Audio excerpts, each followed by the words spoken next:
So welcome back once again.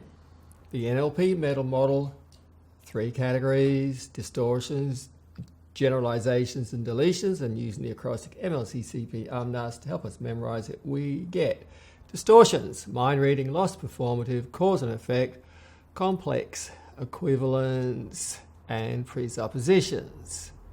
In the category of generalizations, universal quantifiers, modal operators, and under deletions we have nominalisations, unspecified verbs, and simple deletions.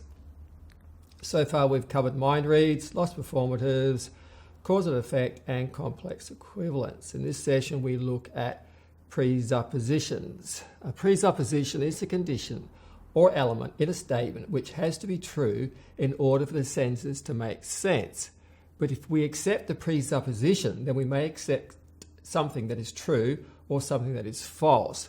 For example, the cat sat on the mat presupposes that there is such a thing as a cat and such a thing as a mat. In addition, it presupposes that there is a process which we call sitting. So we challenge a presupposition to get specific details and learn the truth of the matter. For example, in the statement the cat sat on the mat, the questioning method could be, how do we know if that is even true? Is there actually a cat? Is there a mat? Who made that statement? Is this person a reliable and honest witness? And then we could challenge the unspecified referential index and ask which cat specifically, and when and where. Show me the evidence. And we could challenge the unspecified verb and ask, well, how specifically did the cat do the process of sitting on the mat? For a detailed list of presuppositions, read The Structure of Magic, Appendix B by Richard Bandler and John Grinder, 1975. So now let's explore some more examples. An advertisement states, we serve healthy, low-fat meals, presupposes that meals are served, that the meals are healthy according to someone's criteria, and that low-fat is healthful. So you use any suitable meta model question to challenge each and every element in the statement. For example, healthy in what way? Healthy according to whom? What type of fat specifically? Are low-fat meals healthy for everyone or just some people? In our next example, an advertisement for low-fat yogurt presupposes that yogurt being low in fat has health benefits for some target group, and that regular fat yogurt could be bad for others. The image on the container will also have its own presuppositions that support the text.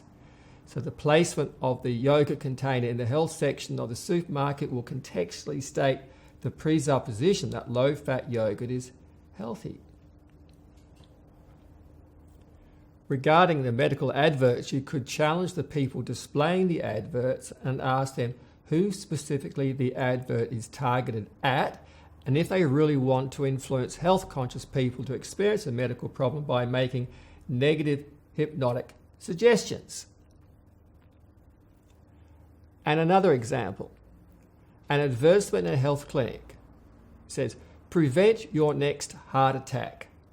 Presupposes that the reader has already experienced a heart attack and that they will have another unless they follow the instructions in the advertisement. Another medical advert read, prevent your next bone fracture. And then an advertisement in a spam email had the heading, can this 10-second trick prevent your heart attack? So once again, the presupposition is that you will have a heart attack unless you perform their 10-second trick. And consumer groups want to know which foods contain GM ingredients and which don't, yet the biotech industry has a problem with this. Monsanto's view on food labelling, quote, we oppose current initiatives to mandate labelling of ingredients developed from GM seeds in the absence of any demonstrated risks. Such mandatory labelling could imply that food products containing these ingredients are somehow inferior to their conventional or organic counterparts.